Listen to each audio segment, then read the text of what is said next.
start the stream. Okay. Let's see. Looks good and sized well. Does it sound good?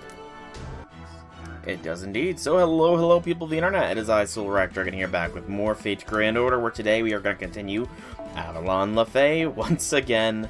If you're watching this on YouTube, please be sure to drop it a like. It is very much appreciated. And a sub if you do enjoy my content. All of Avalon Lefay does get to go up here.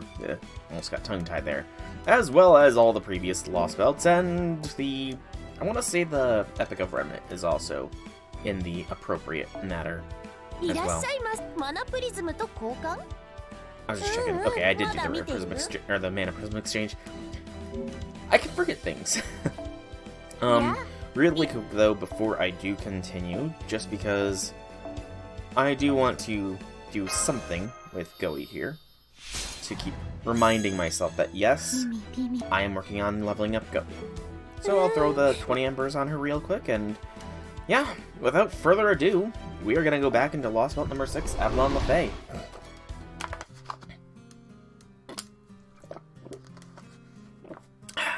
So last time, we dealt with the ball that Murian had thrown, whereupon we encountered Barghest, who asked us to meet her at Manchester, as well as Tamlin Tristan, who we fought to get to bring that bell. We defeated Tamlin Tristan, and her true name of Babon Sith, or Baobon Sith, I can't remember the pronunciation, was revealed. Very interesting backstory. Very, very interesting. After that, we went to Manchester, where we met with Barghest, and pretty much secured their alliance for fighting against Morgan, and when the time comes to storm Camelot. And now we are back in the past with fragment number 8. Oh, and we're also going to Orkney to ring that Bell of Pilgrimage, because it's what's least expected of us. Which kind of makes it the more expected thing. Yeah. Alright. After the incident at the pit, Mash and Asik began investigating ruins all around Britain. Their only leads were the stories passed down within the Mirror Clan, and the murals left by the Rain Clan. And so they set out from west to east on a great adventure in search of written records left behind by humans. Between running into moors, getting attacked by anti-Londinium fairies, and fighting the occasional giant monster when Asik felt like it, things weren't always easy. But when all was said and done, these travels became lovely memories. Of course, it helped that Mash was always so strong and awesome, no matter what. So how long did Mash spend back there? Hey Mash, didn't you call me by some other weird name when we first met? I guess I did. I'm sorry. You look so much like someone else I knew that it just slipped out. Really, there's someone out there who looks just like me. What are they like? I only spent a little time with her, but that was enough for me to know she's a wonderful person. She's brave and kind and dependable, and she spent a lot of time in her workshop making all sorts of clothes. Her name is Habitat. She's a very happy fairy who wants nothing more than be friends to brides everywhere. So there's a fairy like that in the future, huh? I guess her name does sound a lot like mine.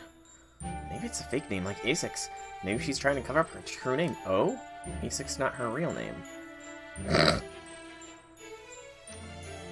Okay, so just as a quick comparison, Asik does have the blade. It is mainly the bow, which is black for Asik, blue for Castoria, and the staff that is the difference. That's enough, Mash. You agreed not to tell us too much about the future, remember? You're right, I'm sorry. I thought it would make Todorot happy, and I didn't stop to think about what I was doing. Gotcha, you can be pretty careless sometimes, huh, Mash? I'm sorry, too. Still, I like the idea of being a friend to brides everywhere, too. That sounds like a great life to me. Well, they had a lot of conversations like that, so I thought I'd include one for posterity. Oh, is this Merlin narrating? Anyway, their search through the ruins lasted about 5 months. Mash spent a lot of time in the past. I mean, 2,400 years as well, but they didn't learn much, but they didn't give up either. They kept doggedly pursuing the threads of Britain's history and eventually arrived at the priestess's prophecy. Oh, there's also... So 5 months, that's when the coronation is happening in Londinium, too. It was Britain's first prophecy of destruction, a curse left behind by the first human, the priestess of the enshrined deity. The first human was the priestess of the enshrined deity, which we know is Cernunnos. So Cernunnos had a human priestess. It predicted that there would be 4 major wars named after the 4 seasons, but the War of Winter had not yet happened. They never did find out what it meant. Really, all we got from our expedition was a lot of fun memories.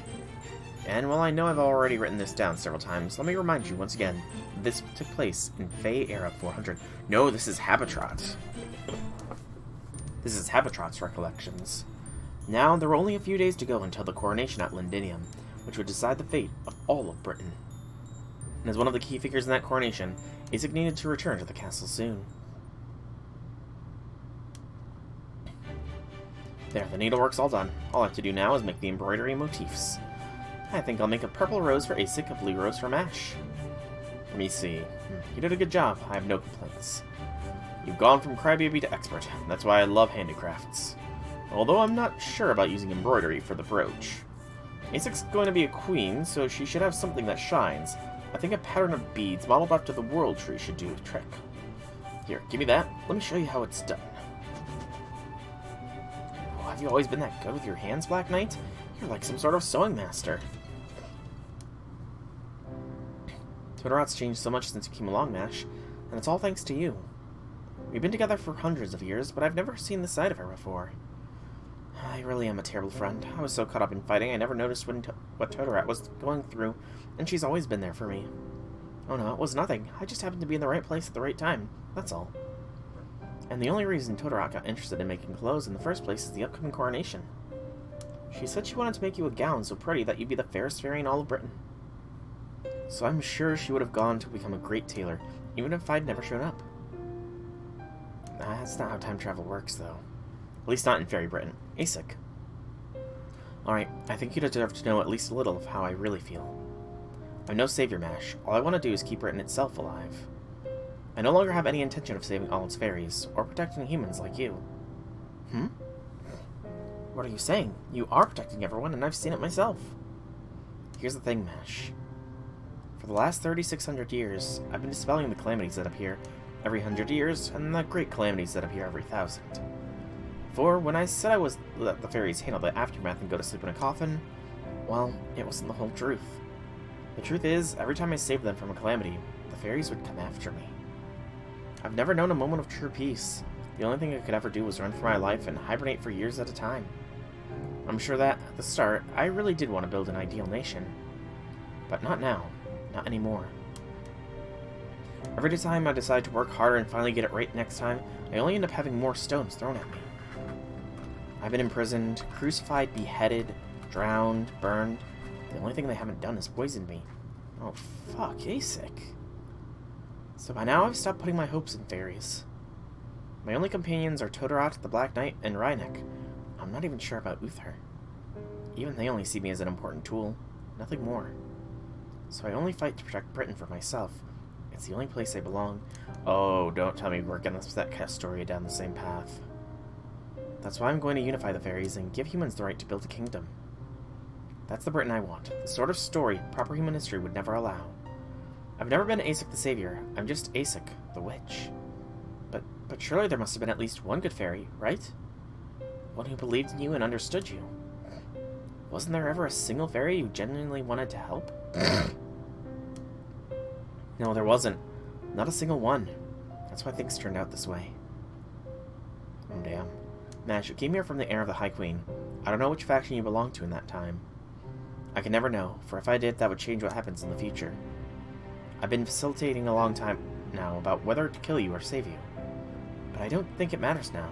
This is the Fae Era, a history entirely of the Tree of Emptiness' making. And as long as that tree exists, anything goes in this Lostbelt. No matter what be added to this world, we'll simply adjust its history to match. Things don't have to make sense in a world with the Tree of Emptiness. The reason Morgan was so cavalier about using the water mirror to send things back in time to the Fae Era is her awareness that nothing which changed in the Fae Era will affect the start of the Era of the High Queen. It's her saying worlds created by Tree of Emptiness can tolerate a fair number of discrepancies without falling apart. That's right, that's why I'm here. The Fae Era is the last point in time when things can go so wibbly-wobbly. The moment she spoke of the heir of the High Queen, I had a flash of insight as to how the future must have played out. She must have used all the magical energy stored inside the Tree of Emptiness to transform this Lostbelt into a singularity. I still won't know why she chose to do that until the time comes, of course. But in the meantime, Ash, I can tell you that you can only exist while the Fae era lasts. In 400 years, at the start of the era of the High Queen, you'll disappear whether you're still alive or dead. Oh shit. You do understand that, right? Yes, I arrived in Britain in the year of 2019 of the era of the High Queen. Since I didn't exist in that era before that date, when the Tree of Emptiness dies, I swear, just because the Fae era's history can be changed, that doesn't give her the right to send every problem she can't handle back to the past to let nature disappear it for her. Now she's started sending servants as well as calamities. Unbelievable. That's just pathetic is what it is. So I guess the least I can do is make things right. Since I'm mixed up in all this too, it's my responsibility to send you back to the future you came from. Are you sure? Wait, is that even possible? In a way, yes. It should work as long as there aren't any historical inconsistencies leading up to the calamity of Norwich in the year 2019, of the era of the High Queen. So how'd you feel about hiding out at the farthest edge of the world, where no one would ever see you? Aw, Mash! Hiding for 2,400 years! Oh no. Are we gonna get old lady Mash? It's gonna be tragic. The Lake Region. So this is Section 18, named Albion. Which is another name for Britain, as well as, I believe they mentioned it earlier, the dragon that is believed to be made of Britain, or something like that. Anyways, we have Assassin, Avenger, Berserker. I am going to be kind of dumb. We're going to bring Da Vinci, and we're going to go with this setup here. Yeah, it's not the best setup, but it is what I do. It is what it is. And what it is what I do. Excuse me.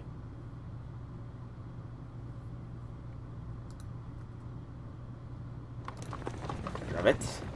Probably saying goodbye. So there's the Tree of Emptiness on the far shore. This is the Lake District. I do wonder what this Tree of Emptiness was named. They were all named after galaxies, I want to say. Yeah, this Tree of Emptiness has been huge, even compared to the others we've seen so far. So this is the tree that was withered away 2,000 years ago. And that Morgan then burned down to destroy the Tree of Emptiness in Olympus a few months ago. Okay, so Artoria still hasn't cheered up. What's going on with her? Is this your first time in the Lake District, Artoria? Huh? Oh yeah, I was just thinking, so this is the famous Lake District. Sure is pretty as a picture, isn't it? Also, just as quiet. Did I mention quiet? I forgot to check how many arrows this node was. Damn, you have no poker face at all, do you? You're obviously still thinking about what Bargus told us, right? Don't keep it to yourself. Is this Beryl gut truly Morgan's master, huh? That is the question. Though, of course, the real question might be, is Morgan actually a servant? So we know Beryl did summon Morgan, but it was, wibbly-wobbly, timey-wimey shenanigans. It's a hell of a conundrum, that's for sure. Sol and I have been going back and forth trying to square that circle ever since we got here. Yeah, I did think Morgan was the king. Same, I mean, she'd pretty much have to be if she's been ruling here for 2,000 odd years. After meeting Morgan and Beryl in Camelot, I mean when Beryl said he was Morgan's master, and she didn't deny it. So Morgan's not Beryl's servant, but Beryl is Morgan's master. That's a brainbuster, ain't it? I don't even know where to begin. Any ideas how that could work, Da Vinci? I'm afraid not. There's just too little information to work with. If Holmes was here, he could string together a number of theories together in a plausible hypothesis, but he's not. Have you come up with anything, Artoria? I do have one idea, I think. I remember what you said about masters and servants and the kind of things Chaldea's done so far. But I'd rather not think about it any more than that. If I'm right, then Morgan would be impossible for you to beat? A fairy you'd rather not even fight at all if you have to? Habitrat. What's wrong with not wanting to fight her? Who says you have to try and beat her no matter what? Chaldea's goal is to acquire Morgan's Rongaminiad, and the Charter Prophecy's goal is to ring the 6 bells. Trust me, I heard Ainsley's Charter Prophecy poem in Lindinium enough times to last a lifetime. There's not a single verse in there about killing the Queen. But Morgan herself told me to defeat her. Did she now? She's just playing everyone's antagonist because she doesn't dare trust anyone anymore. But I'm not saying anything more than that. All I care about is Smash and Soul finally being reunited. You can't go around trying to please everyone else all the time. Sometimes you've just got to tell them to piss off. Habitrot knows more. I mean, she is obviously as old. She's probably old. She's probably around from the beginning of the era of Morgan. And she was traveling with Asic, so she wrote down a lot too. No more chit-chat. We've already got a few more headed our way. You remember Bargus' warning, right, Soul? Good. Then don't hold back. We're all counting on your firepower to get us through this. Yeah, my firepower. Joel using my servants. Not just relying on what I have unlocked in the Lostbelt or anything.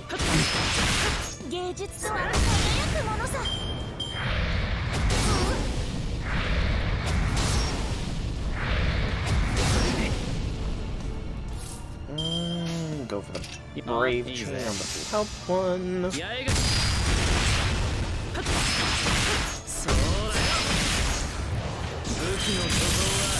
I need to remember to be using Da Vinci's first skill to get some constant NP generation. Strange. Poor Castoria getting the curse expansion pack. So this should be a Da Vinci NP as they're ready for the next wave. Or, you know, it could just not put us in the next wave, and Da Vinci could just barely not edge out this Moors. That's probably a bit more charge. Next wave is Avenger Moors. Okay.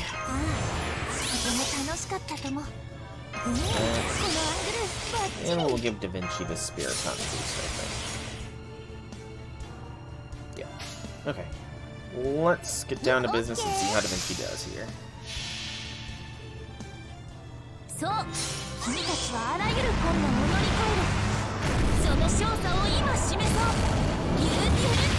And come to think of it, this is probably the better name to use Peon. Because I do recall that there was a assassin, so Da Vinci won't be doing too much damage against that. Not that he did much damage against this Avenger, but that's beside the point. Muramasa, please don't die. So we'll do a dupe. Try and get Castoria's NP here.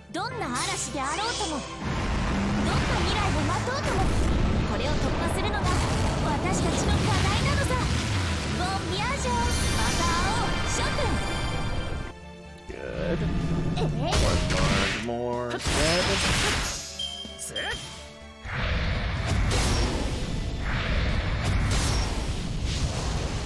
Masa lives.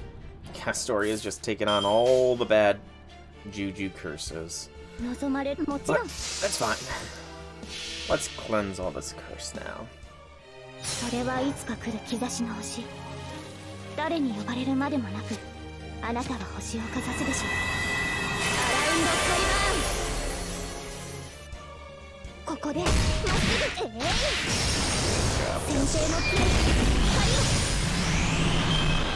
And the final one is the assassin.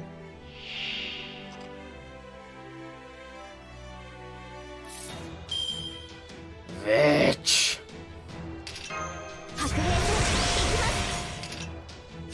Of course, Vitch would have her claws around here.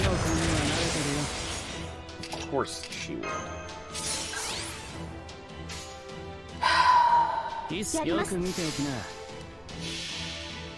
I didn't even see what this thing was called. So that's, gosh, what Lostbelt is this thing from? First, I want to say? I want to say this is from the first Lostbelt. Mysterious biological weapon.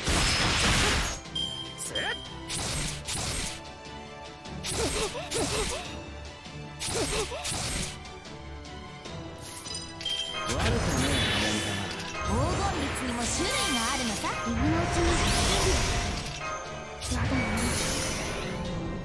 火の国は慣れてるよ。よく見ておきな。 That was the wrong order of operations there. Whoopsie.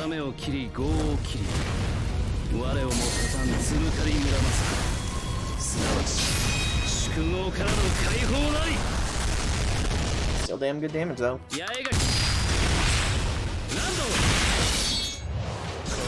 Well done, Ramasa. Okay.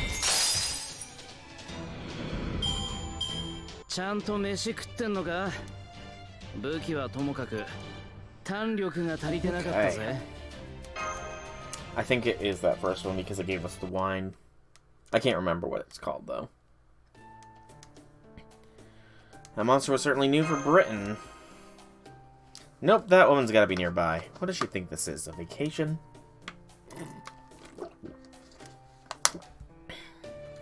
Looks like it's gonna take us at least a full day to make it through the Lake District and get the North Coast.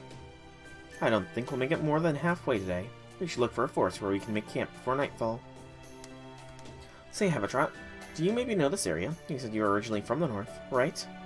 Well, yeah, I guess. This place hasn't changed in forever, so I at least know it better than the south. Why do you ask, Da Vinci? Do you want a history lecture from old Habitat? If you could, that would be great. We've never even heard much about the Lake District down south. Okay, gotcha then. But just until sunset. Long ago, Britain used to be way smaller. Back then, this area was all ocean. At the time, Britain was the only landmass in the world. At least, the fairies thought so, so they worked together to expand the isle. Then one day when they'd expanded up to where Manchester is now, they noticed there was a forest on the far shore.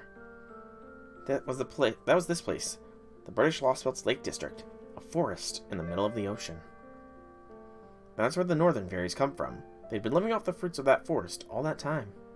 The Northern Fairies said they were Nox's ancestors. Yep, the 6 clans of the Northern Fairies have totally separate lineages. Anyway, back in the Fae era 6000, I guess that'd be about 8,000 years ago, Britain had its very first war. In it, the Northern and Southern Fairies fought each other. Nowadays, it's only known as the War of Spring.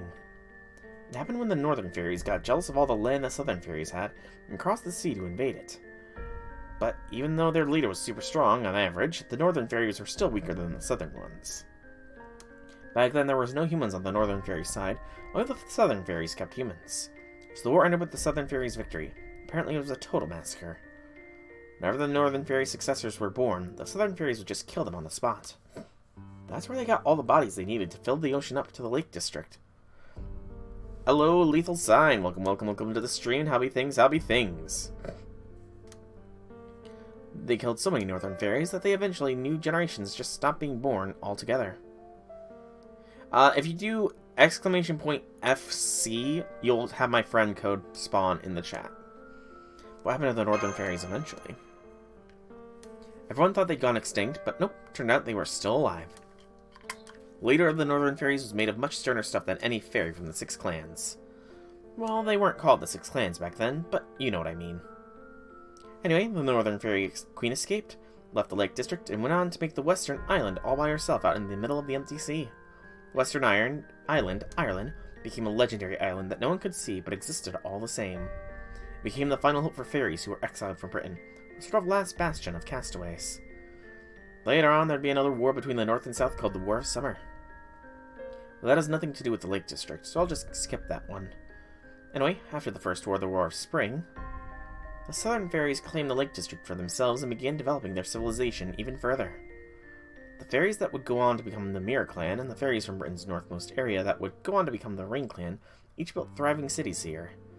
Though, of course, as you can see, they've long since been wiped out. Not sure if thriving is the word I'd use, then. Then again, the idea of a single country enduring for more than 1,000 years doesn't really fit for us non-Brits in the first place. Morgan's Faerie Britain has lasted for more than 2,000 years, remember? Of course, you can't really call it thriving either, since it hasn't advanced any in all that time. But Rain Clan, I see. Britain's skies are always cast in twilight. So it makes sense that there would have been fairies who controlled the rain and other weather.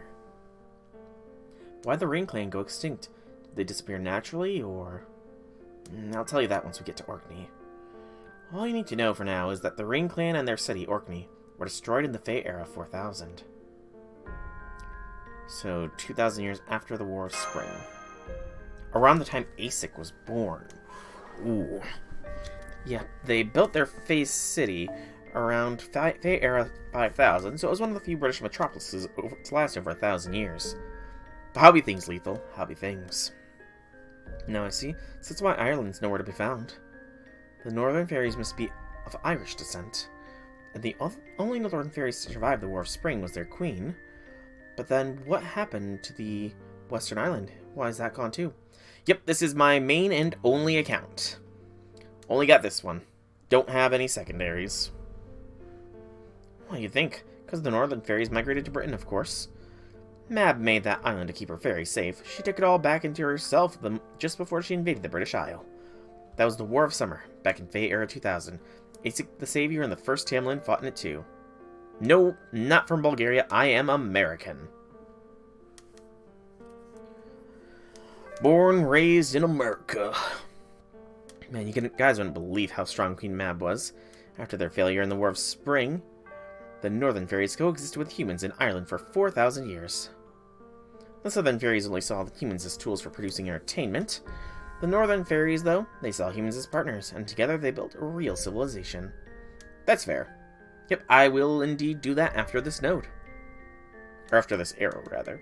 So even though the Southern Fairies had the numbers advantage, the Northern Fairies were still overwhelmingly stronger. At first, Queen Mab wanted to wipe out the Southern Fairies as payback for what they did to the Northern ones. But eventually, Asic managed to broker a peace between the two sides. As part of the deal, the Northern Fairies were ceded the north part of Britain as their territory and welcomed into the fold as the King Clan. That's one of the 6 clans we have now first came about. The rest you guys already know.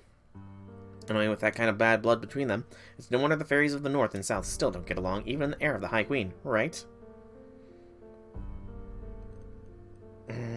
I remember my fairy history, totally. Basically, all you have to remember is that there was a big battle between the clans in the last years of the Fae Era, right before the heir of the High Queen began. What about the start of the Fae Era 14,000 years ago? Do you know anything about that? Nope, there's not a single record of Britain's genesis. Asic and the First Tamlin tried their hardest to track one down, but all they learned was the story of the 6 fairies. The 6 fairies as in... back from that mural. So you already know about it. Yep, it was that mural. I don't remember all that much about it either, but if you want, I'll tell you what I know about it as a bedtime story. Not that there's much more to it. At best, it only makes for a decent lullaby. Okay. So Habitrot is the first Tamlin. We already know that. But let me, really quickly before I continue with the story, let me go ahead and add Lethal here. So, Likeness is your in-game name, I'm guessing. Let's check out what you got. Alright, so we have the Mothman himself in the first position in any slot, Sigurd in the second, Orion in the third, Enkidu in the fourth, Drake in the fifth, Merlin in the sixth, Kama in the seventh, and Arjuna in the eighth and final slot, because there's totally nobody in another slot to the left. Who else do you have here? I see a Castoria. You got that level 90 Ku. Very nice indeed. And level 90 Emiya as well. Cool. You got Oi. And then who else? We see a Gil. Gil is awesome. Level 100 Sumanai. Very nice. Gray, BB, Berserker Lot, Umu, Da Vinci, Avenger Nobu. And then this is your event setup. It looks pretty similar. Not seeing anything new. Oh, Ruler Toria, Bunny Toria is a new one. Okay, you got a pretty cool looking setup. Pretty nice indeed. Yeah, I will go ahead and accept the friend request. There you go. Feel free to take a look at my friend requests and give me your thoughts. Alright, but we continue with Albion. Part 2, arrow 2 of how many? 2, 4, 6, 7 arrows. Okay, it's not bad. But assassin this time, so if it's assassin, I'm gonna bring this Muramasa, and then I'm gonna trade out my Muramasa for Proto. Yeah, this is fine. This will be fine. But you were able to get Muramasa to MP2? Yeah, I didn't... Don't ask me how. Why don't I put more servants? I'm somewhat being restrictive to myself. I'm challenging myself with this Lostbelt. I'm trying to only use the servants that are either have been unlocked from this Lostbelt that I possess, or servants that are associated with the round 2.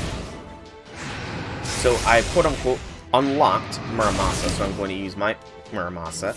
I unlocked Castoria, so I'm going to use my Castoria. But beyond them and Gareth, I don't really have anybody else from this Lostbelt available to me, so Proto, Squirtoria, both versions of Lancelot. Holy cow, this ghost is kicking my butt. Hang on, I need to pay attention. Pay attention to this a little bit more. I'm getting my ass handed to me. Hang on. Boss, there are 3 quests that we did for others to respond. I've got... My servants are all pretty well bonded. Ooh, that's not good. I'm gonna be dying here, aren't I? Okay, I've taken way too much damage here. This is not looking like a good start to stuff. I was not expecting this much of a challenging ending. But I'm planning on going hard on Umufest. Another ghost. Okay, let's do a little something like this. There should be Muramasa capable of just wiping the foes out here. Hopefully. Actually, he doesn't have this boosting him. So we'll go ahead and throw a Spiritomb boost on him as well. Oh yeah, I know. I'm pretty sure these ghosts are considered a supergiant enemy, so we'll definitely be useful.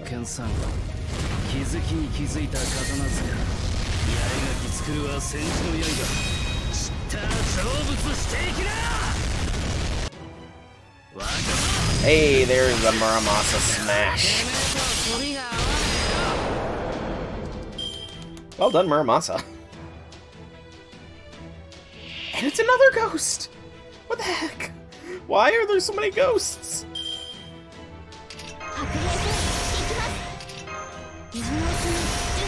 Okay. Let's... Defense ignore, that's kind of not useful. Let's go something like so.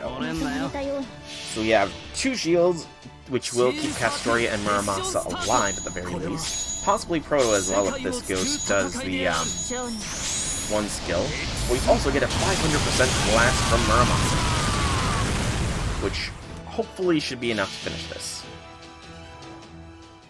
Hopefully is the key word.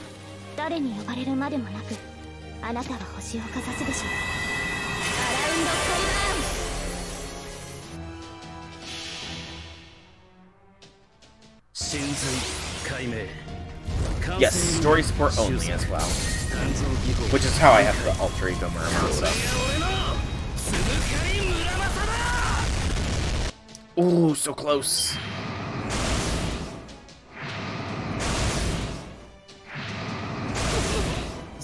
So close, but we still will manage. It has definitely made this a challenge, though. I have had to use a fair few of my blue square stone things. I've had to use a fair few of them, but, you know, I'm enjoying challenging myself. I do so enjoy the challenge that this presents me. Because, I mean, otherwise, I really do have quite the arsenal of servants that could literally, if I really wanted to, I could have brought in Melt and 3-turned to this node. My Melt is level 110. So, she would delete so much of this. I have such a roster of servants that this is like a good challenge. It's making me actually think and plan strategically and not just walk all over everything. Now, mind you, if the challenge does get too tough, I will break my rule, but so far I haven't had to yet. So it looks perfect. Okay, guys, that's enough walking for today. Let's go ahead and set up camp. I'll get the water. I'll gather brushwood. I mean firewood. I'll go write a report for the border. I'll go laze around for a while since I'm just plain tired. Oh, habitat. Then I'll put up a bounded field to ward off animals and insects. Gosh, camping is so much fun no matter where you do it. All hands, move out. Uh-oh. Ghosts are still lurking about. All that's left now is to rest. Rest and recuperate. Yep, I think now's a good time to call it a night. There doesn't seem to be any dangerous creatures here, so... Well, I still haven't told you guys about the 6 fairies, like I promised. I do love the lore. Alright, I'm sorry, Happy Cat. Please, go right ahead. Don't worry, I'm listening. It sounds pretty important after all. Okay, now which diary was it? Ah, here it is. Happy Cat's History, page 153. It became ocean at the end. There was ocean at the beginning. After the shooting star passed, the land all ran into rivers. Long, long ago, as far back as time can go, 6 fairies went outside to find the world had become an ocean. There was no land, no rocks, no fish, no birds, and of course, there was no mountains or forests, which the 6 fairies loved more than anything. The 6 fairies didn't know what to do. They grew sad and thought of going home. This is awful, they thought. How terrible our world has become. Then a large shadow rose up from the ocean.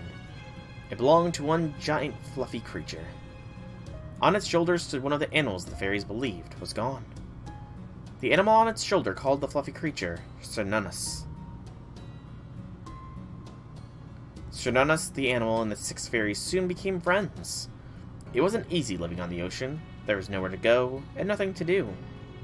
But Cernunnos had made things better for the 6 fairies by sheltering them from the waves. However, the animals said that Cernunnos was a god, and that he needed offerings. So the 6 fairies offered Cernunnos their joy. And they offered Cernunnos their wish. The ocean without waves is nice, but we still miss having land. And so the fairies' wish was granted. Then, after their rejoicing end, the god grew tired and fell asleep. The 6 fairies revered Cernunnos for granting their wish. They made grateful use of everything that was left behind. Thus did the Isle of Britain come into being. May the first 6 fairies find salvation. Okay.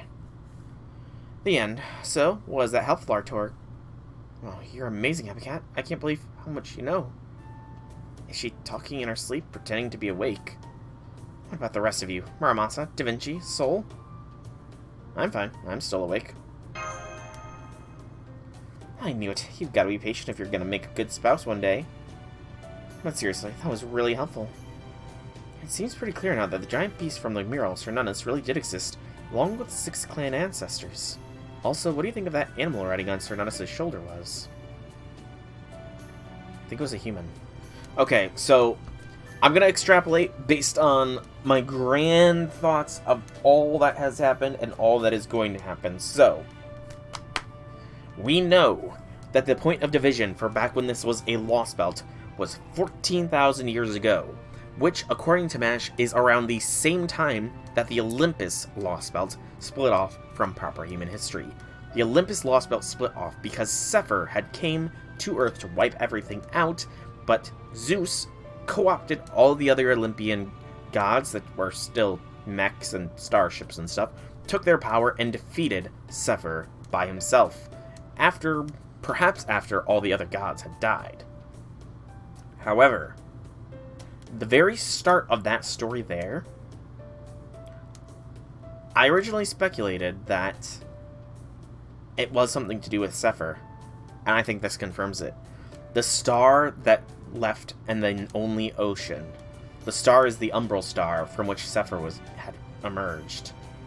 And if there's only ocean left, that means that Faerie Britain is the result of Zephyr succeeding in wiping out everything. Except for... Okay, so it wiped out everything on this side, because there are multiple layers to the planet. That's a whole other can of worms. So, Zephyr, the White Titan, under the authority of the Umbral Star, wiped the outer layer of the planet clean of all life and all land. 6 fairies, possibly 6 that fled when Zephyr came, returned to the reverse side of the world beforehand, and then came out to a dead world. Cernunnos, though, along with a human, did somehow survive. Possibly by going to the reverse side of the world themselves before everything happened, because Zephyr was strong enough to make Amaterasu in trouble, so I think hiding, possibly on the reverse side, could be the only way Cernunnos and that human survived. The fairies befriended Cernunnos, and Cernunnos went to sleep, which we do know Cernunnos is asleep under Faerie Britain, so he fell asleep on this side of the world, but not until after he created land. And if he is a god, then it does make sense. So he made land for the fairies. Okay. The only thing that doesn't make sense is... May the first 6 fairies find salvation. That's the only line that does not make sense. Why would the first 6 fairies need to find salvation when they found their salvation? Though, and it must mean that all the humans are descendant of the animal priestess of Cernunnos. So they are all based off of that template. That is my current speculation. Cernunnos survived Zephyr's annihilation of all things on this layer of the planet, came back from the reverse side of the world alongside, or after 6 fairies did as well, became their god, and pretty much created the start of Faerie Britain before falling asleep himself. Maybe the fact that the first 6 fairies need to find salvation is based on the fact that Cernunnos doesn't seem to be worshipped anymore, so maybe the 6 fairies co-opted that they are the ones that created Faerie Britain? Perhaps? I'm not sure, but that's just my current speculation for the grander lore of this Lostbelt. I think so too. Gods do like having living mouthpieces. My guess is this human was Cernunnos' priest. They were probably there to share their god's word with the world. Let's see, so that'd mean when Britain was first created, there was a god, a priest, and fairies, huh? But now there's no god, no priest, and the only humans that exist are made by fairies. There's gotta be something more to the story. Maybe that's what Morgan's hiding. Seeing how any stories related to the gods completely died out in the era of the High Queen, you're probably right. But that leaves us with yet another question. If this story is true, it means Cernunnos gave the southern fairies, the 6 clans' ancestors, this land. Well then, who gave the northern fairies the land with the woods on it in the Lake District? Oh, I know that one.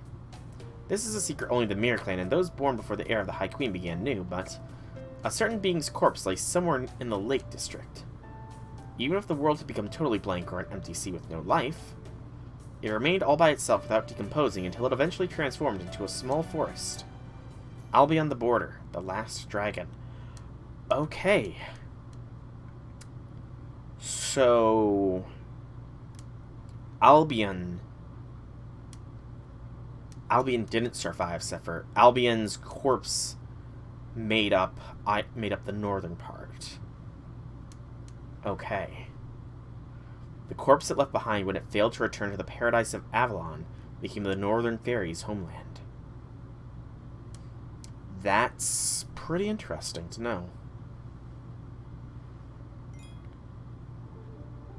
Okay,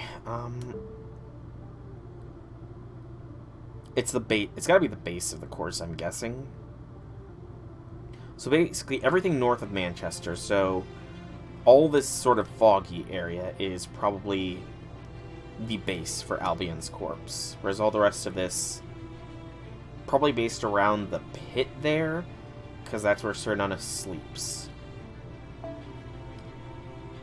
Alright, next one is another assassin node.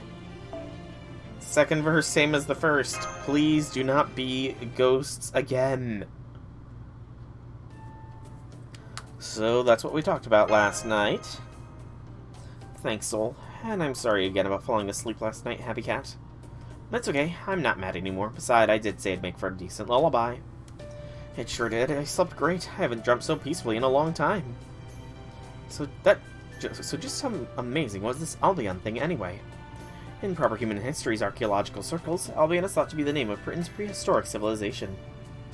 In the Magecraft world, it's also known as the Dragon of the Age of Gods and the last pure-blooded dragon. So to put how amazing it is in more concrete terms, Well, while servants, that is heroic spirits, could be said to be super beings that are way beyond humanity both physically and spiritually, not all servants are equal. They're ranked based on their skill or spirit origin. The heroic spirits at the very top of the tier, the ones that even other heroic spirits would consider astonishingly powerful, are known as Grand Servants. By that token, Albion would probably be considered a Grand Dragon by other dragons. I mean, if it was around when the Earth was formed, that alone would mean it possessed 4.6 billion years worth of genetic information. It's not a god that was modeled on human perception or one discovered through faith.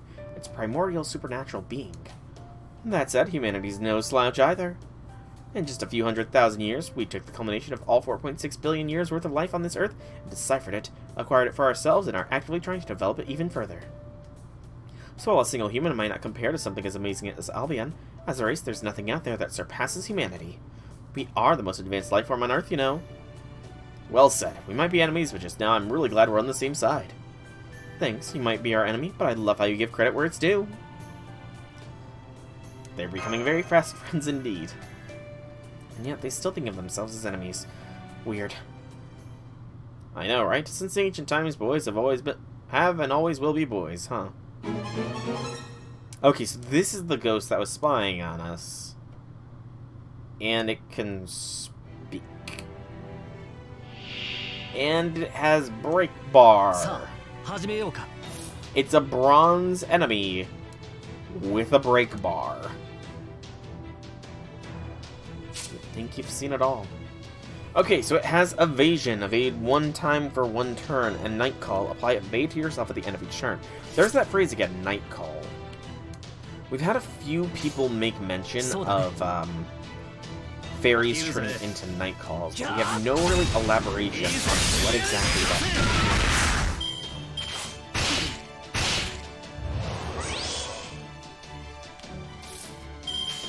But theoretically speaking, this should not be too difficult.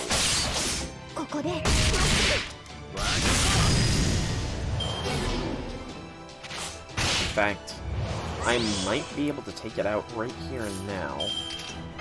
Will waste this bar. Ignore invincibility, so that will get us past this evasion. And let's get some stars for Frodo. That should be good. And do.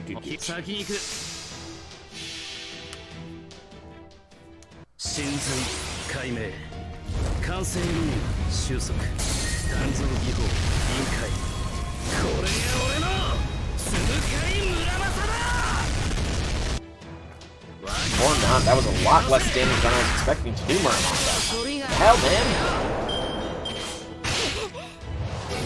What was with those pathetic damage numbers, Muramasa? I'm appalled. I'm shocked. I'm kerfuffled. Let's try this again, Muramasa. Please, actually defeat the enemies.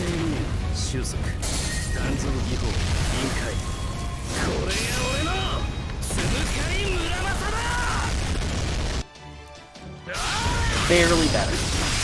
At least we got a kick on the arc. So that was. I was about to say, so we should be able to loop a little bit with Muramasa and Castoria, but I guess not. Okay, sure. Go away, ghost. Okay, that's enough of that. You're the fairy who's been following us since yesterday, aren't you? That's me. Hi there. I'm Mir the Night Call. I've been watching you guys since I picked up your lovely auras. By the way, unlike the original, my gender isn't exactly a secret. Okay. Nightcall, you're a spirit who didn't disappear after dying. Well, that's weird. I don't sense any hostility or malice from you. Okay, so there we go. Night calls are spirits that don't disappear after dying. Good to know. Nope, I didn't have any regrets or grudges. I'm just too strong to disappear, that's all. I've been stuck like this for years on end. Honestly, I'm not entirely sure what to do about it either. Gotcha, sounds like a real problem. Would it help if we left some food on your grave or something? You want to leave food on my grave, even though there's nothing there? That's so funny. But thanks, you guys are really nice fairies. Man, you sure are cheerful, Nightcall, aren't you? Guess you didn't die because you lost your purpose then.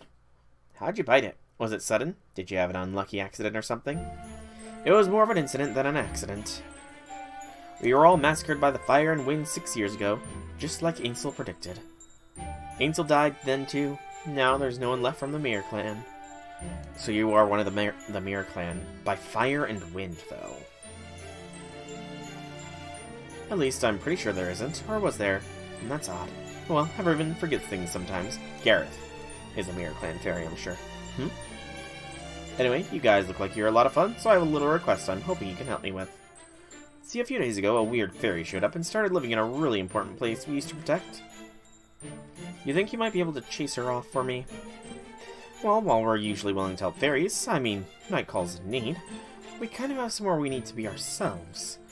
But, just out of curiosity, what did this weird fairy look like? Well, she's wearing a fancy upper-class fairy dress, and she even wears fancy glasses. And she has a whole bunch of subordinates and a pink tail. Hang on, that sounds like Koyan. So Koyan's here, and she's living in a place important to the Mirror Clan. Interesting. Another battle, this time against Avengers. Was that a formation restricted? I think so. Koyan's that servant we saw with Murian, right? Oberon seemed to think she was dangerous, but does that mean she's a problem Chaldea has to deal with too? That's still up in the air.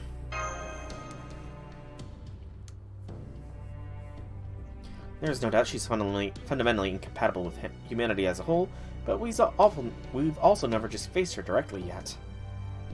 She did try to kill us during an attack on Chaldea's base, but that was probably just her following the foreign god's orders. She also made a habit of toying with the local populace in each Lostbelt, but I think that's just her way of enacting retribution. She basically took the existing systems of exploitation in a given world, like the relationship between the ruling class and the lower class, and exaggerated them. She may hate humanity, but she's never tried to obliterate it. She doesn't hate humanity, though, Da Vinci. She loves humanity. Somehow, some way, she does love humanity. That said, she's been making a point of collecting creatures from each Lostbelt which never existed in proper human history. Also that she is an immature form of a beast, an evil bent on destroying humanity, put her pretty firmly in the evil camp. If Koyan were just acting as Murian's bodyguard, that's between them. We'd have no business interfering. But if she's adding to her collection here too, then we can't just sit back and do nothing. It's really only a matter of time until she turns those creatures against us. Stopping her now is just kind of self-defense, so we don't have to fight them off later. I see, I think I understand why she's so dangerous now. In which case, she must be after... Mir, are we headed to the bog where the dragon's remains are now?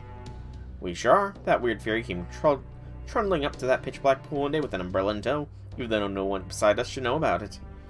Then she could get the moors, and the last I saw, she was doing something nasty to the dragon's corpse. The dragon's corpse. She's after Albion. Damn it, has she no shame at all? Oh, that could make Koyan really dangerous. Koyan with the primordial dragon at her beck and call. That would be... Ooh. That'd be terrifying. That thing's gotta be like a national treasure. No tourist like her has any right to take it. It would reflect badly on proper human history.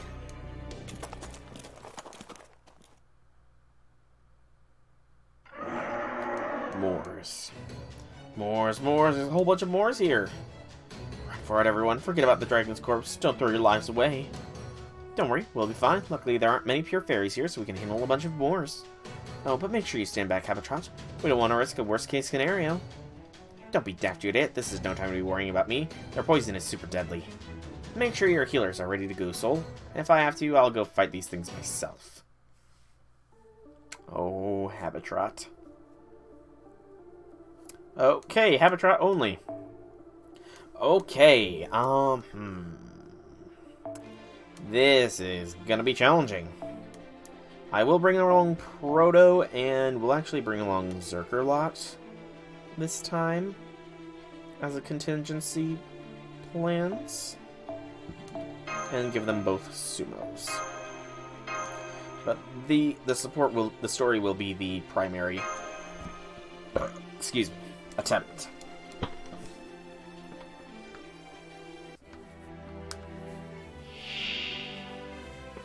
Dark Swamp Moors, they have break bars.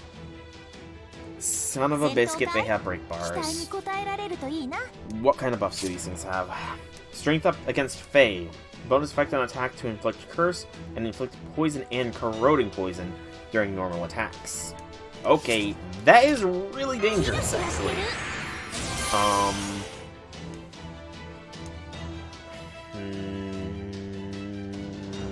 How do I want to approach this? Got a really good turn with Muramasa here.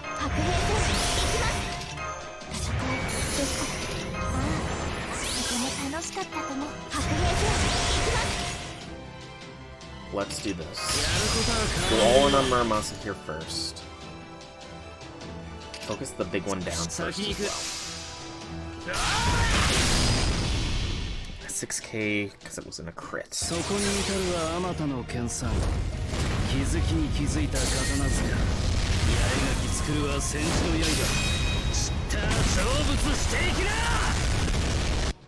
Oh, so close! Freaking other Moors survived. Barely.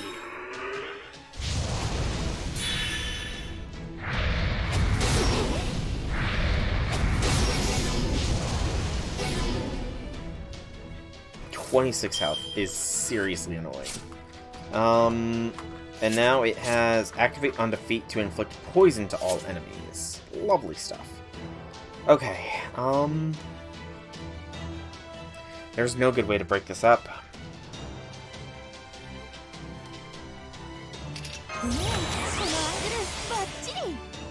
There really is no good way to break this apart, so let's do it like so.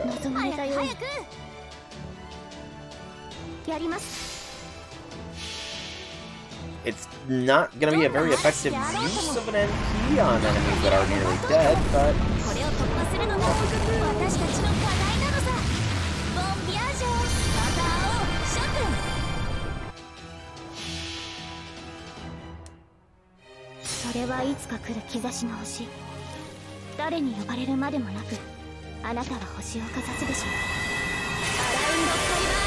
Curse and poison. Okay.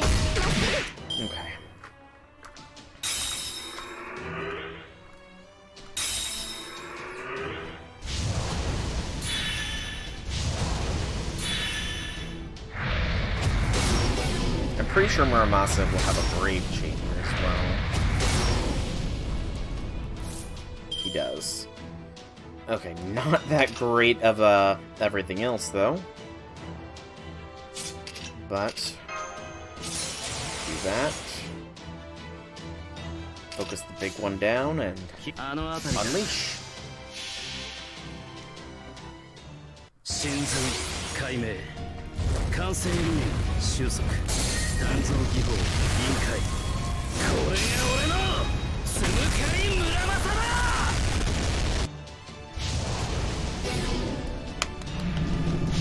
Well done, Muramasa. That was more damage than I expected you to do.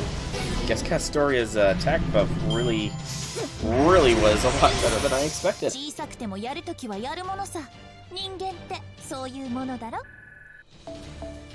Good job, Muramasa.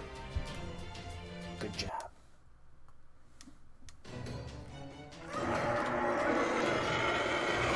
Oh boy, now there's more.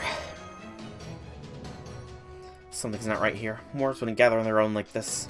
It's gotta be a trap Koyan set. She must really not want anyone getting past her. You mean she's already got Moors under her thumb? That Koyan lady must be even more trouble than I thought. In fact, now that I think about it, I can't believe you knew what she was like and still greeted her in Gloucester like it was no big deal, soul. I can't argue with that, really. What else could I have done back then? Murian was there too, you know? Now quit griping and get back to fighting. If we can't end this, I'm going to end up using my Noble Phantasm until I'm drained dry. Keep those enchantments coming, Artoria. I'll pull off 3 Sumukaris in a row if that's what it takes, even if I burn my own Spirit Origin for fuel. Does that mean servants' Spirit Origins are flammable? Can't speak for everyone's, but mine is. Look, don't worry about it. Like I said, just keep them coming. When you're standing at the forge as long as I have, losing an eye or leg stops seeming like such a big deal.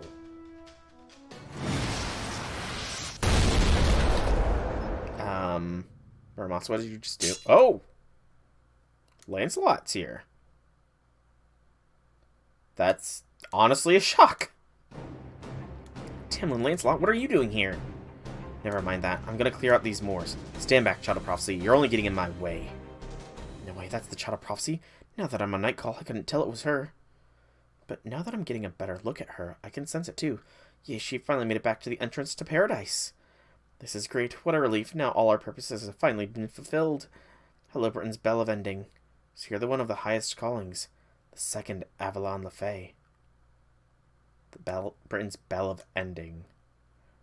That's not ominous in the slightest bit. Formation restricted again, and Ventures. Warning! In the 5th progress note of Section 18 Albion, you will be defeated if guest servant Tamlin Lancelot is vanquished. Would you like to begin the quest? Yes. So we are getting to use Lancelot. Okay.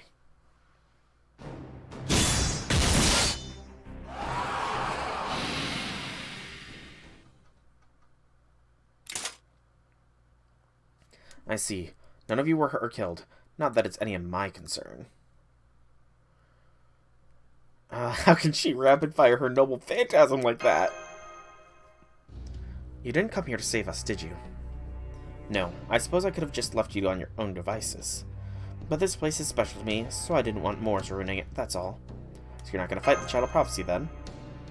Yes, I will, but not now. We all know there's going to be a war eventually. When there is, we Tamlin will lead the charge against the Child of Prophecy and the Foreign Mage. There is no need to rush things. When the time comes, I will make your death so excruciating that your souls will flee your bodies from pain alone.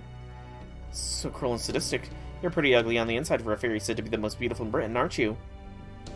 Me? The most beautiful? That's very kind of you to say, but no, I'm not the most beautiful fairy in Britain. Well, maybe if you value function over form, but true beauty has nothing to do with combat ability. Why am I bothering to talk about this? I really need to learn what is and isn't appropriate for fairies one of these days. Anyway, I take it you're all here to ring the Bell of Pilgrimage. If you are, then I'd just turn around and leave if I were you. There's nothing like that here anymore. Anything that used to be here has long since been burned to... Yikes, you scared me. Did you see a ghost or something? Yes, I'm looking at one. Have you guys really not noticed it until just now? That's a night call. And if it's here, it must be from the Mirror clan. I see, so that's what this was calling to me. No, you've got it all wrong. We don't begrudge anyone anything. We already did everything we have to do. We have nothing left to tell you. More importantly, are you sure you don't want to hurry into the bog? Otherwise, you might be too late to stop that outsider from taking your homeland from herself. Okay, I was wondering that. Her face mask does go down onto her armor. That's actually a pretty cool function. Come on, Lancelot or no Lancelot? We can't let Koyan get away with this, right? True. Tape. The Bones of Albion.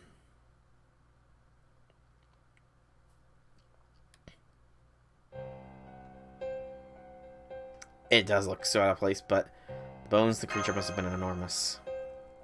What are these hideous bindings doing here? How dare you wade into our lake with your dirty feet?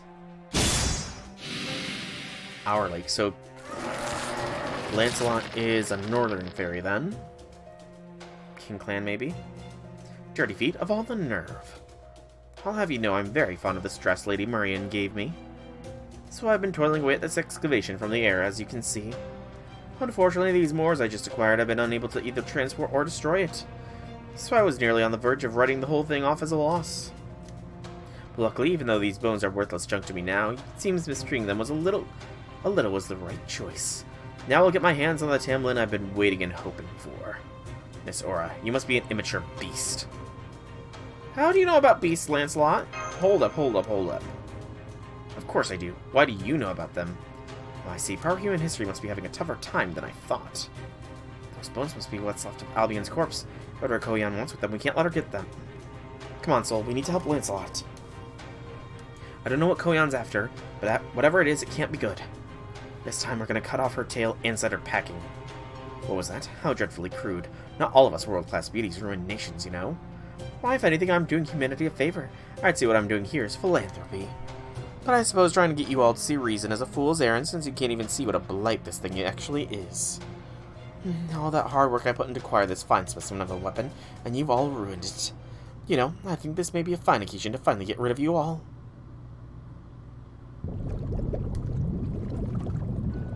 Stand back, everyone. Something huge is coming out of the bog. Is that a dragon? Could it be Avalon itself? No, what are you, blind? It's just another Moors. You're all brawn and no brains, aren't you? You'll never be a match for Morgan like that. Oh, poor Castoria. You can't blame Artoria for being confused. These magical energy levels are insane. They're as high as the Calamity in Norwich, if not higher. You're right, I didn't want to believe it, but this water was all made up of the same stuff as Moors. It's literally dripping with animosity towards fairies. We're basically surrounded by Moors now. There's no escape. That's right, this is where Albion's dead flesh rotted away, becoming the most foul substance in all of Britain. And that's not all, this is also where the northern fairies were massacred at the War of Spring. For 8,000 years, their hatred has festered away in this natural cauldron. Albion itself may be no more than a pile of bones now. But it's no trouble to collect all the magical elements that were left here and make them into what they used to be. What are you saying? Are you planning to steal Albion's corpse since it perished all alone in the Sea of Nothingness? Of course not. My clients would be interested in acquiring the zombie. No, this is strictly a one-time deal. I'll return it to its old decayed flesh when Chaldea's all dead. Besides, you're the thing I'm really after. Haven't I mentioned that? You see, Lord Beryl gave me a juicy super-secret bit of info. You're living, Albion, so I'm going to take you away from here and keep you all to myself. Living Albion.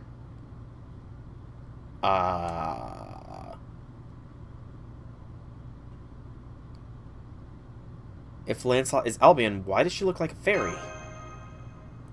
Now, as much as I hate to be cut short chat about my fabulous products, I'm afraid I must. Good day, Chaldeans. Thank you so much for your patronage these last several months. Now allow me to escort you down the depths of hell where you can wait for Britain's destruction. Okay. So Lancelot is Albion, the primordial dragon. I'm not gonna lie, that just shot her way up on the roll for charts. Because she's a dragon and I am all about the dragons. This is way worse than it was in Norwich. It's suicide to fight a Moors with a scale without Mash's protection. Oh boy. The hell it is. Don't be fooled, this thing's all bark and no bite. Sure, this bog's curse is powerful, but it's not a real calamity. That weird lady up there is just giving it temporary form. You guys can take this thing easily. Now come on and kick its butt, Soul. There's no time to be hanging out here. Mash is still waiting for you to come get her in Orkney. In that case, bring it on! Damn, just when I thought I'd broken their spirits, if only that odd little fairy hadn't stuck her nose in. Fine, I'll help you all here. Just this once, I'm going to disable the name and gift Her Majesty bestowed on me. Because if that really is Albion's animated flesh, then I'm the only one who can burn it away. Hear me, I am not the knight known as Lancelot. My true name is Melusine. Melusine of the Dark Bog. I'm the descendant of Albion, given name by the most beautiful being alive, Melusine. Oh, is that why people called her Melu? Okay. What are we up against? Caster, Artoria, and guests only. It is an Avenger.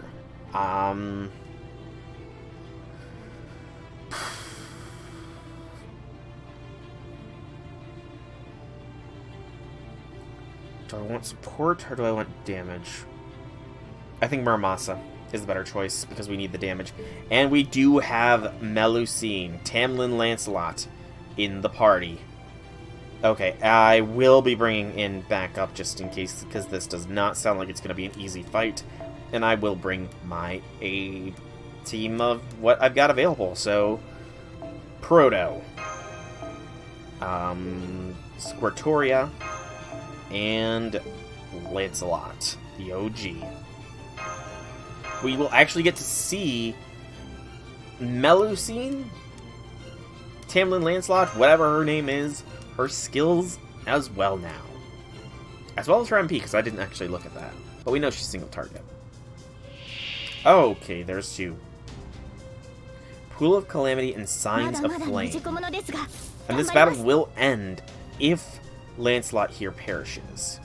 So what kind of buffs do these have? So strength up against Fae, bonus effect on attack who inflict curse for 3 turns. Albion's Dead Flesh. When HP reaches 0, recover HP and survive when HP is less than 0%.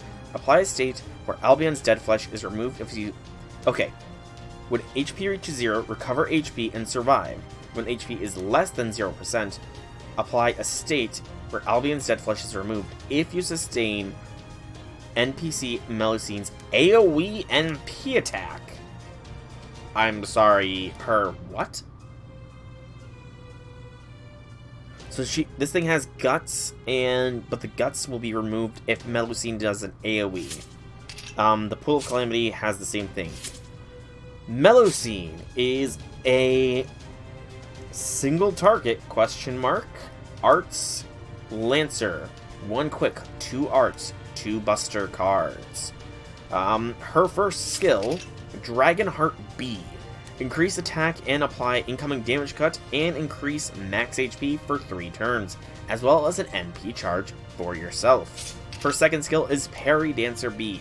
Increase crit star gather rate and gain crit stars per turn for yourself for 3 turns, as well as an immediate gaining of crit stars. And her final skill, that's very small. Ray Horizon A. First and second Ascension form. Turn to third Ascension form and interchange Noble Phantasm and significantly increase MP for yourself, as well as apply invincibility for 1 turn. This just ascends her? That's... Okay, I would say it's broken, but it's not really, since you have to get to the third Ascension to unlock this skill in the first place. But it changed, so... This is a new type of servant, she is. Her first and second Ascensions apparently have a different NP. Her third Ascension must be AoE then. Okay. Interesting. I'm gonna have to use this Ray Horizon here. I don't know if her NP on third Ascension is still arts-based, so I'm gonna wait on Castoria. There is also the question of if her skills will change as well. I do have a Melusine Brave Chain here, though, so I think we start this off. This is possibly her first or second Ascension. I honestly don't know. I'm betting more towards first, since this is what... Actually, no, this is probably second, since this is what we see on the summoning banner. Perhaps the dress is the first that we see in the ball. So let's see what Melusine's third Ascension. Melusine, Tamlin Lancelot. What is your third Ascension?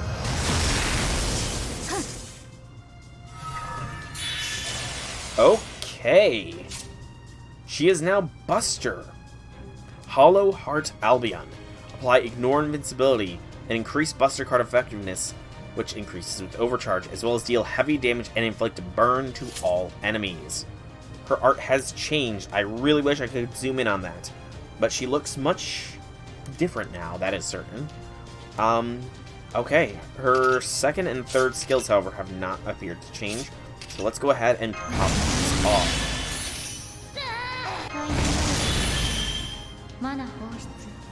Her voice is echoey. We'll go ahead and throw that on, get a 200%, and I'm actually going to see how hard-hitting a 300% NP here will be. We will go ahead and throw these onto their... Give them each an arts card boost, so that way possibly some recovery there. And let's do this as well. There we go. Some more stars for Melusine. Let's see what this is like. So, I would love to do a Melusine Brave Chain here. And in fact, I actually think I'm going to change my mind and I'm going to do Brave Chain with Melusine. 2 100%, it's too good. So let's focus down the Pool of Calamity since it is the bigger threat. Slow down things, as I want to see this has an echoey nature to her voice. And it's also Albion's hollow heart, so perhaps she was born from the heart of Albion? We'll find out. So what does this NP look like? It occurs to me I haven't even seen the first Ascension's NP. My name is Albion. Is she going through a synchro summon? The last dragon who opens the boundary. She synchro summons. Okay, that's amazing. That looks sick. From Joffrey Vermont. Show us the time. Tuden. Tukadai. It's not as hard hitting as I would have liked.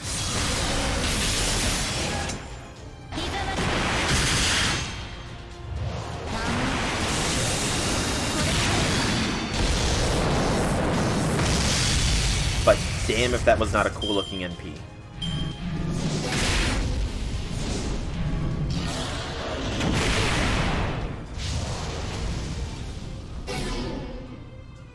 Hot damn if that was not awesome looking. Okay, let's really quickly here speed everything back up. Go ahead and throw Charisma of Hope. Muramasa can do that. And then we will go with this setup now.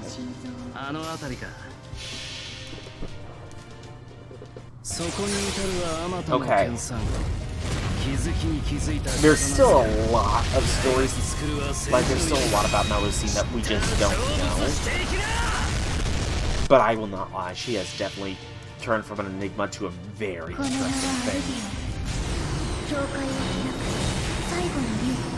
She's a synchro dragon as well.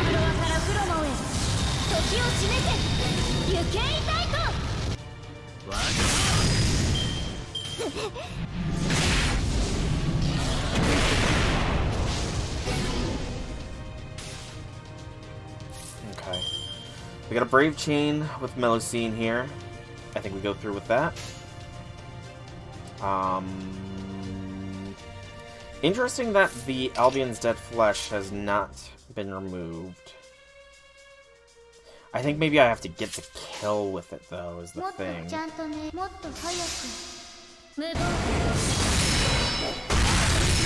I clicked on the Pool of Calamity, damn it.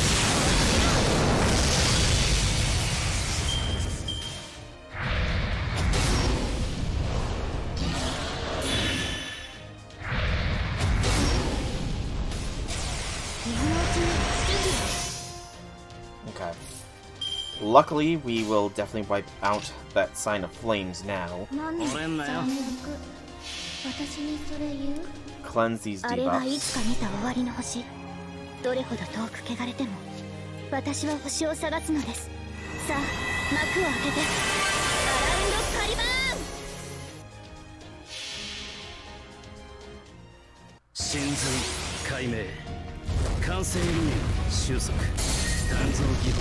Also, it just occurred to me, Melusine's things was 100% charged in her first ascension. That's amazingly broken.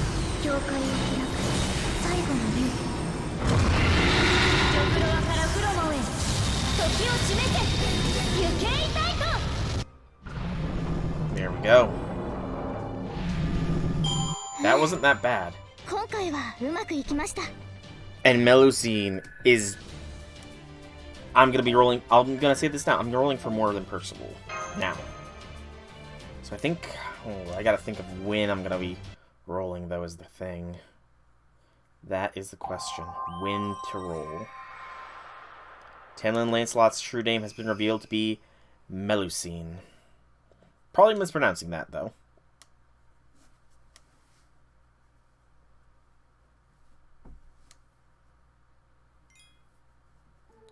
No battles for this next node.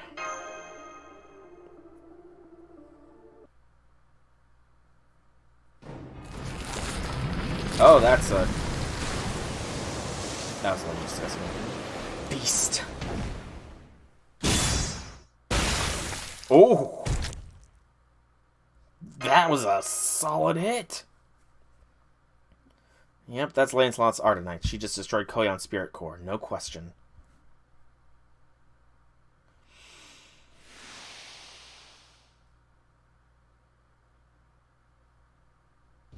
She's gone. What happened, Melusine, I thought you'd killed her. Lancelot, in this form I am Tamlin Lancelot. I will tell you nothing unless you call me by that name. Not unless there is anything I want to tell you in any case. Okay, Lancelot, we won't mention that other name again. But it looks like you're just as strong as even without your gifted name. In fact, you might even be weaker as Lancelot, so if you want to go by that name, you won't hear us complain. Exactly, thank you for being so understanding. No problem, I'm flattered you think so. But anyway, what happened with Koyon? Should we assume she got away? Well, maybe. I should have gone for her head, not her heart. That beast was still weak since she wasn't fully grown, but she had vitality to spare. If I had to guess, I'd say she has several lives, though she should be at least incapacitated for a few days. It's all thanks to you, Lancelot. Oh, good. I knew that, of course, but I'm glad to see you do too. This is great. Now old Lord Skelly will stick around for a long time yet. Without Lord Skelly, the lake would have filled back in with regular ocean. Then the border between the surface and the spirit cavern would fall apart, and Lady Ainsel would be sad. Lord Skelly, is that really what the mirror land calls Albion? Yep, it's easy to tell who you meant that way, right? Anyway, why don't we go back? The longer you stay here, the worse you're gonna feel. I'm getting that, yeah. This poison is strong enough to affect spirit origins. I don't even want to think about the genetic effects it could have on living creatures. Besides, while I'd love to investigate Albion's corpse further, we have something else that needs doing right now.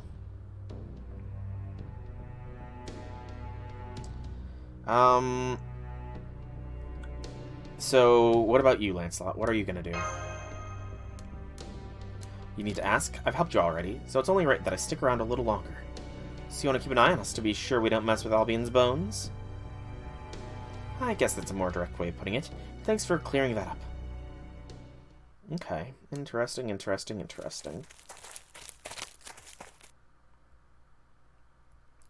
Bit awkwardness between Lancelot and Muramasa, perhaps. What? What is it? Steer all you want. You're not going to find a weakness. It's not that. I was just wondering what you being a living Albion means. That is actually a good question. All I have to say, Melusine is a lovely name. Can't believe she just blurted that out. Even Habitat knows better than to bring that up. That has nothing to do with you, and it's not worth talking about. Lancelot is Albion's left claw. Okay, I was guessing the heart, but the left claw. Which claw? When the planet turned into the Sea of Nothingness, Albion, who didn't make it back to paradise, exhausted their strength and died when they fell from the sky. But even though their core, their heart had stopped, their flesh lived on. Right before their body completely fell apart, they cut off their left claw. That left claw was Melusine before this new life. It was here in this lake for a long time, not even sure if it was alive or dead. I didn't see anything like that the last time I was here. I'm sure you didn't. Before I looked like this, I was just a filthy clump of flesh. I had no muscles, no bones, no cilia, no hair, no joy, no fun, no sadness, no suffering. I didn't even know I was a dragon, or what I would have be like to be. I may have been alive, but I wasn't truly living. I was just a thing, wriggling in the darkness of the bog. But then, one day... It was Aurora. Please stop, Lady Aurora, you're gonna dirty yourself. Any creature living in a bog like this must be even filthier than the moors. Why would you say something like that, just to get how much it's struggling to reach the light? It's okay, this lake is quite shallow, I'm sure even I can help it. What is that thing? It looks like rotten fruit. Please get away from it, Lady Aurora. You'll ruin your dress. Oh my, you poor thing. You must be so cold. You're not a water fairy, are you?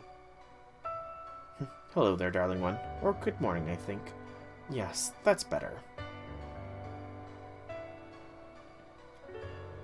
My name is Aurora. What's yours? Now that we're friends, could I offer you some tea? Oh, only if you like tea, of course.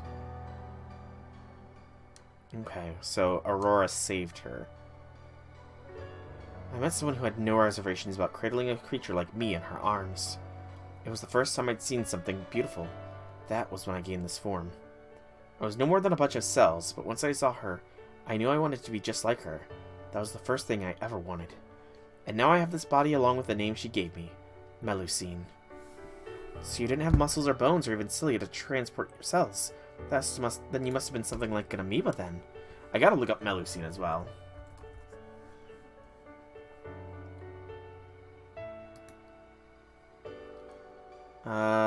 Is a female spirit of fresh water in a holy well or river.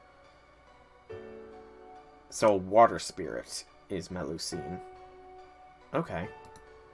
That is the origin of the name. Then once you saw a model for the way to be, you transformed it into a fairy. Yes, that's right. Amazing, isn't it? It truly was a miracle. Nobody else would have thought to go into that dark, muddy bog, let alone cradle me like that. That's why my life belongs to her. My whole reason for being is making her wishes come true. But she had duties she couldn't neglect, so we couldn't be together forever. 100 years ago, the Earth, Wind, King, and Fang clans were so afraid of the calamity that they had begun fighting amongst themselves again. So High Queen Morgan suggested I became a Tamlin and Lancelot to bring the fighting to an end. So that's why you're the only Tamlin who doesn't have her own army or domain. Tristan, Balban Sith hates fairies. Gawain, Barghest loves fairies. Humans do.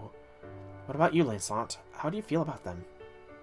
Did you just start caring for Percival on a whim? No, I didn't. I love Percival deeply. Love? I watched over him for 10 years, ever since he was a little boy. Every time he grew bigger or stronger, my heart felt like it would burst with joy, uncertainty, loneliness, and gratitude. I wasn't the best mentor, sister, or even friend. I've dreamed of a future where Percival could live happily, like the humans in proper human history, so many times, though. But not only did he decline High Queen Morgan's invitation, he went and formed that silly Round Table army. I don't know how he turned out to be such a delinquent. I certainly didn't raise him that way.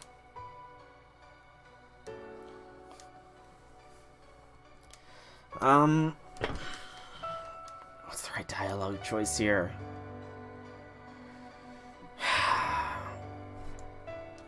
Suggesting she join the Round Table army is probably not, but saying she could still fight beside him feels like the better choice. I can't do that. I have to be a Tamlin, that's why I obey High Queen Morgan. Whether the Child of Prophecy's cause is just or not, doesn't matter. I made a deal with Her Majesty. I had my reasons, and I'm going to honor that deal. Okay. Fair. Alright, this should be far enough. Besides, it's time I return to Camelot. I'll see you later, on the battlefield, as enemies. You're really gonna fight Percival, then. He chose this path for himself. I have to respect that. But don't tell him you talked to me. It'll only be painful for him. Bye! Good luck in the battle at Camelot! That's why she's a jet plane, because she's a dragon. Well, there she goes. She left as quickly as she came, just like the last time. Was she the one who massacred the Mere clan? It's okay. It's all in the past now. I'm not upset. Okay, Melusine be frightening then. Everyone in the Mere clan sees the future. We all know when we're gonna die, and it's hard to tell present from future. I feel like we're dead from the moment we're born. So you have no regrets, no desire for revenge, or anything like that. Dying just hurt. That's all. I do feel bad for Ainsel, though. She was our leader, our princess, so she was always worried about the whole clan's future. She put so much pressure on herself, always worried about how to find a way for us all to survive. She put all that on herself. She kept apologizing to the whole clan right up to the moment we all died. The truth is, she's the one who's supposed to become a night call. But I didn't want her to keep having to apologize to us even after we died, so I volunteered to be the messenger instead. Messenger? So you have a message for the Child of Prophecy? Yup. There's no Bell pilgrimage in this city. Only the clan heads have those. And since Ainsel was destroyed along with her, I'm afraid you'll have to find a replacement somewhere else. Also, this is kind of hard to say, but... Mir, you're vanishing. It's okay, Sol. Let's just hear what she has to say. The last thing Ainsel had to say was... The Child of Prophecy will come here twice. The first time will be to live. The second time will be to die. I see. Thank you, Mir. I'll remember that. I promise. Take care of yourself, okay? I'm glad you turned out to be such a kind child of prophecy. Make sure you don't hold up anything back or second-guess yourself. Just go out there and save Britain. Save the rest of us fairies. Mirror.